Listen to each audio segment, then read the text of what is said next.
Okay, bismillahirrahmanirrahim. Assalamualaikum warahmatullahi wabarakatuh. Untuk tajuk seterusnya, Sains tahun 4, kita akan tengok unit 7, tajuk tenaga. Hari ini kita akan belajar tentang tenaga dan juga sumber-sumber tenaga. Okay, kita tengok dulu apa yang dimaksudkan dengan tenaga. Tenaga ialah kebolehan untuk membuat kerja. Hidupan perlukan tenaga untuk menjalani proses hidup dan menjalani aktiviti seharian. Hidupan tu seperti yang kita tahu, manusia, haiwan dan juga tumbuhan. Okay, sebagai contoh, kita sebagai manusia memerlukan tenaga untuk melakukan sesuatu kerja. Contoh dia, berjalan, makan, berlari, belajar. Okey. Benda bukan hidup memerlukan tenaga untuk berfungsi dan menjadikannya boleh digunakan. Contoh dia apa? Kereta. Kereta merupakan benda bukan hidup, tapi masih lagi memerlukan tenaga untuk memastikan kereta itu berfungsi. Seterusnya kita akan tengok sumber-sumber tenaga. Okey. Yang pertama, sumber tenaga ombak. Okey, yang seperti kita tahu, ombak menggerakkan turbin di dalam laut untuk menjanakan elektrik. Okey, kita tahu, kita pernah tengok ombak. Ombak ni dia selalu bergerak. Okey, semasa pergerakan ombak tu, dia akan menggerakkan turbin di dalam laut yang digunakan untuk menjana elektrik. Okey, seterusnya, bahan api fosil. Okey, kalau kita tengok dekat situ, apa yang dimaksudkan dengan bahan api fosil? Okey, bahan api fosil seperti petroleum, gas asli dan arang batu dibakar untuk menjanakan elektrik. Daripada mana sebenarnya bahan api fosil ni?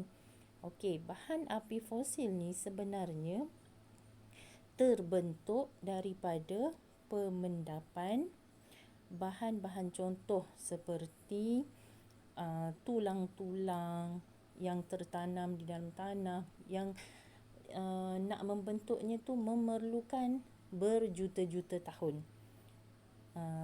Daun-daun kering, pokok-pokok, batang-batang kayu yang tertanam di dalam tanah, yang akan terbentuk, yang akan mengambil masa berjuta-juta tahun untuk membentuknya. Okey, bahan api fosil ni ialah salah satu daripada sumber tenaga. Okey. Bahan api fosil juga digunakan untuk menjanakan elektrik. Seterusnya, bahan nuklear. Okey, bahan nuklear seperti uranium digunakan untuk menjanakan elektrik di stesen jana kuasa nuklear. Okey, stesen jana kuasa nuklear. Okay, seterusnya, sumber tenaga angin. Okay, sumber tenaga angin, kita tahu angin ni sentiasa bertiup. Yang kita kata rasa angin sepoi-sepoi bahasa kan. Okay. Angin yang bertiup ni, macam mana dia boleh jadikan tenaga, boleh menghasilkan tenaga?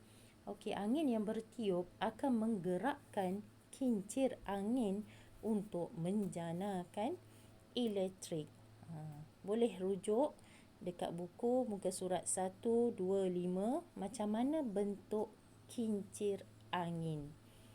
Okey, ada beberapa buah negara yang menggunakan kincir angin sebagai alat untuk menjana elektrik. Kincir angin ni dia memerlukan kuasa angin lah. Kalau tak ada angin, kincir angin tu akan berhenti berpusing.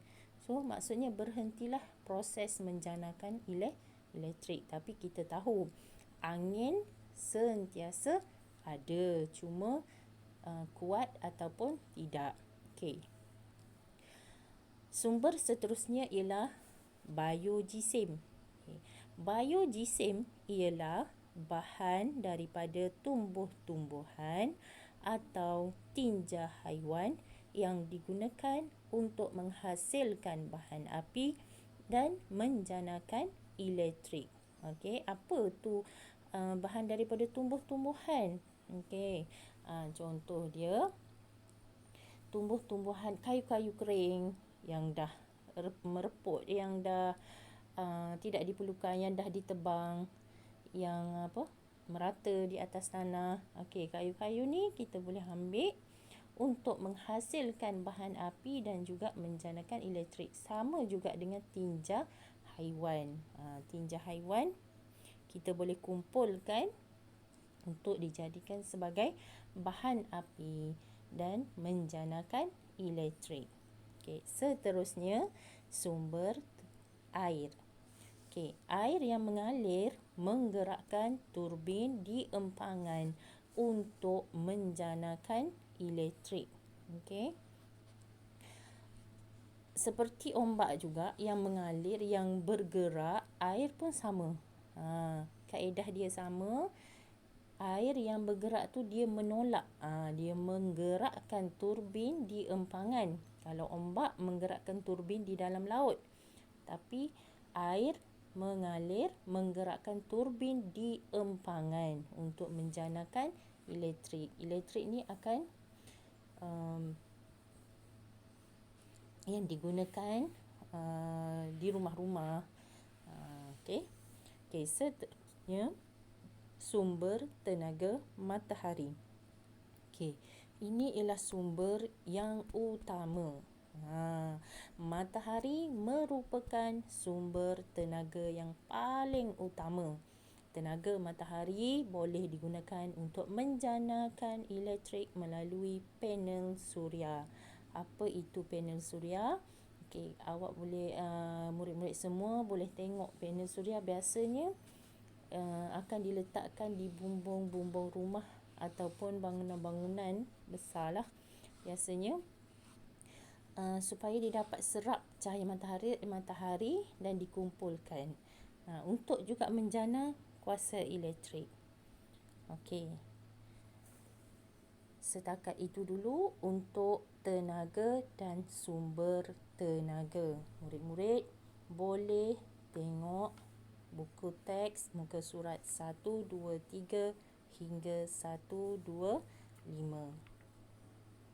Assalamualaikum warahmatullahi wabarakatuh.